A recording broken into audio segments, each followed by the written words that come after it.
Mesa mar weche manyien ka wachako gi puotho ma itimo od bura mamalo to mokwongo nyinga en James Opondo.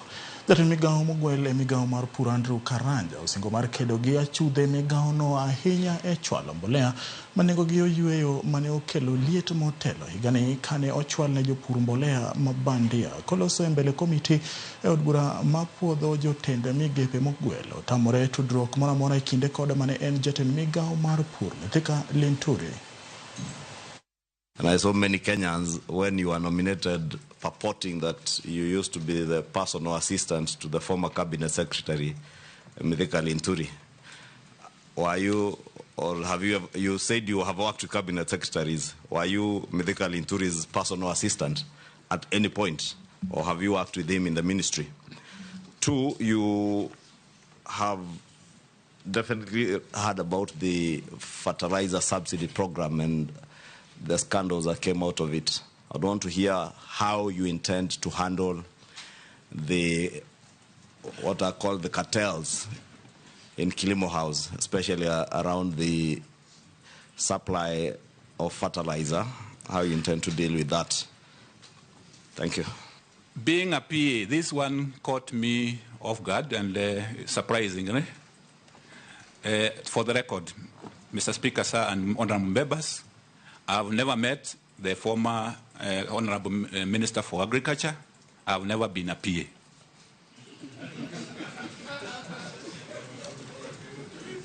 Yes, Minority Leader. I think so. Have you answered all the questions? No, there's one more, which the Majority Leader, Honorable Ichongwa, asked about the fertilizer subsidy and the cartels. And I would say that, yes, this is a very critical program, which, as you all know, members know, is the one, the food security, center of the food security program. And yes, there are cartels. There was issues last year, the last season, in terms of the quality of the fertilizer, the distribution of the fertilizer. And I would handle, if approved by this committee and the House, this is one of the areas which I would like to work hands-on to make sure that the farmers are getting the right fertilizer at the right time and the quality is okay. And the cartels, what happens is that cartels thrive where there is lack of competition and openness. I would make sure that there is openness and the integrity is maintained in the procurement of these inputs.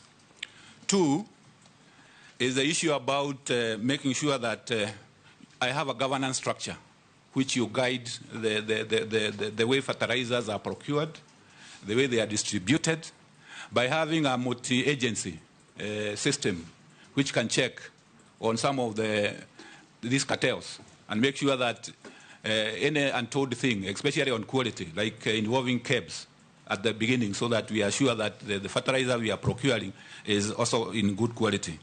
The other element is also to kind of remove the focus, too much focus on the central procurement.